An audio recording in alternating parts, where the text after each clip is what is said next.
My name is David Fishwick. I work at the University of Sheffield as a reader in respiratory medicine. I'm also here at the Hallamshire Hospital as a consultant respiratory physician. And I also work here at HSL in Buxton as the Chief Medical Officer, helping to prevent workers developing lung disease. I see many people with lung disease each year. And one of my main jobs is to try and work out whether or not the workplace has been important in causing this, and then trying to make these workers better. It is vitally important that workers breathe clean air. Breathing clean air is important. Thousands of workers have been harmed due to previous workplace exposures. HSE estimates that 12,000 workers a year die due to past workplace exposures. It's important to think about potentially harmful inhaled agents in the workplace. There's been in the form of either vapours, dusts, gases, fumes, even mists or fibres.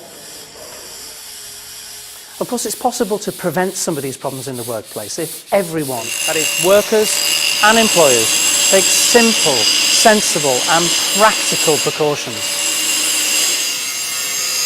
If you take these sensible precautions, then you can help minimise or even prevent lung disease in today's workforce. That's great news. It's great fun and it's good for you to take part in exercise. It's not just your lungs that it can affect. Breathing in harmful agents in the workplace can affect other parts of your body, including your brain, your kidneys, and even your heart. If you become unwell with breathing problems, you might become more reliant on medication. You might have to see your doctor more often. That, of course, can cause unnecessary suffering, not just for you, but also for your family. Let me tell you about a few patients that I've seen recently in clinic who've developed breathing problems directly as a result of their workplace exposures. I'd like to introduce Phil, who developed asthma directly as a result of his work as a plater welder. I first noticed it when I just went to bed one night and I woke up and I couldn't breathe. And I'd never experienced that because I'd always played football. I was always fit, and I never smoked in my life. I never experienced not being able to breathe, and it got me down because it's just an awful feeling. You feel as though you're drowning. When it was first diagnosed, when I was actually told, but it was occupational asthma, he did say, finish with welding. So what were the reasons that made you carry on welding even though you knew it may be harming yourself? Desperation. I needed a job. Yeah. I had 2 young children and a wife. Yeah. So what do you like now, Phil? It seems to have gradually got worse as I've got older. And life's difficult, very difficult now. Could you kick a football around in the park? No, I couldn't. And I missed all. I could never run around with my 2 daughters in park.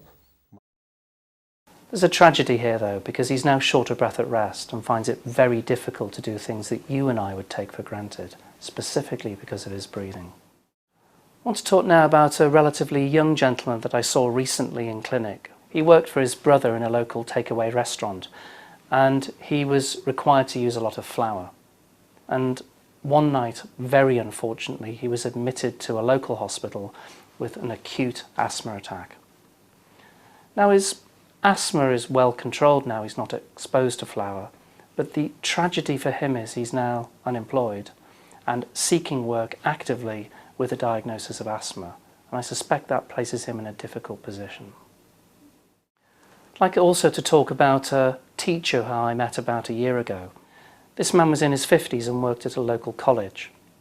He was exposed to lots of different substances, but mostly solder fume and wood dust. It was very clear when we got him into hospital and exposed him to wood dust, when his lung function took a major dive and recovered a few hours later, that he was very sensitive to the effects of wood dust. He used this information, I think, wisely. He went back to his employers, who previously hadn't really been that interested in changing the work environment, and he was successfully redeployed into a part of the college that wouldn't expose him to wood dust. This is a real success story. It was identified that there was a problem. He's now working efficiently, he's very happy at work, and his employers haven't lost a senior and very experienced member of staff. I hope you feel that this has been an important and useful message to help you look after the respiratory health and well-being of your workforce. Exposure in the workplace to harmful agents can be prevented by simple precautions at work. Please ensure that control measures in the workplace, such as local extraction ventilation and respirators, are of the correct type. Please also ensure that they are maintained well and that they work efficiently and effectively to provide the worker with maximum protection.